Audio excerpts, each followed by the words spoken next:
There are two goals for your third project. The first is for you to understand and develop your own example of a classification essay. The second is to analyze the genre of Wikipedia articles and to use its characteristics to help shape your classification essay. The first step is understanding what a classification essay is. Classification takes a large topic and breaks it down into smaller parts or categories. Ultimately, it helps to make a topic more manageable. For example, a classification essay could discuss the different types of tomatoes. The article would begin by talking about general characteristics of tomatoes, then divide them into smaller categories, such as cherry tomatoes, heirloom tomatoes, and Roma tomatoes. There are several principles you need to keep in mind while writing this essay. First, decide on your purpose for writing and make it a part of your thesis. In other words, what are you talking about and why does it matter? Below are two examples. First, being aware of 3 types of dangerous drivers on the road could save your life today.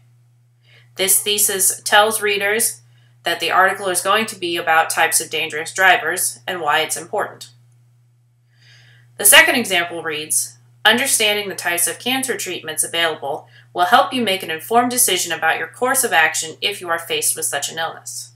Again, it tells us that the article is going to be about cancer treatments and why understanding the different types is important. Second, divide your topics into categories that don't overlap. If you talk about one type of tomato in one category, don't talk about it in the second category. Number 3, explain each category clearly. Number 4, organize your categories logically.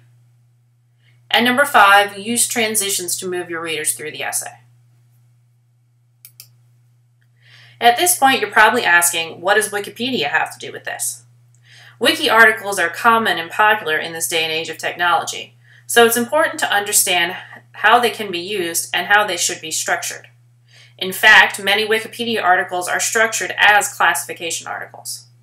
Let's take a look at an example. The types of motorcycles Wikipedia is a great example.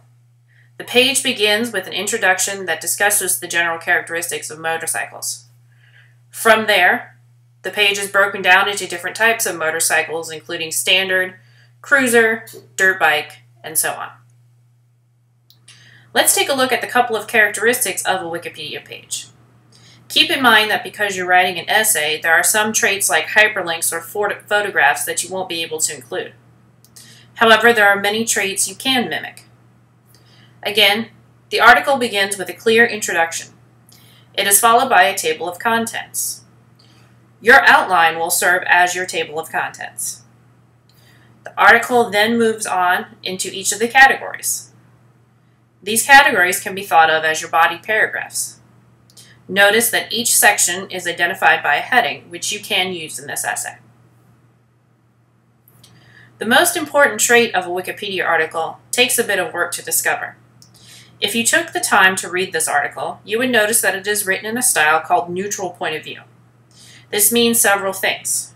First, you'll never see personal pronouns like I or you in the writing. Secondly, there are no judgments. This article on motorcycles won't tell you which one is best or which one you should purchase. It merely gives a general overview of each category.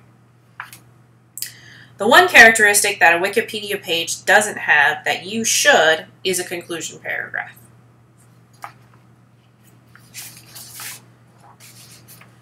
Your reading for this week, James Purdy's Wikipedia is Good for You, will further discuss these traits in depth. So to sum up, your classification article should do the following. Take a topic that you're familiar with and break it down into several categories. It should include an introduction, at least 3 to 4 body paragraphs discussing different categories or parts, and a conclusion. Each body paragraph should be identified by an appropriate heading, and it should be written in a neutral point of view, meaning no judgments and no use of personal pronouns. Finally, as always, your essay should include an outline.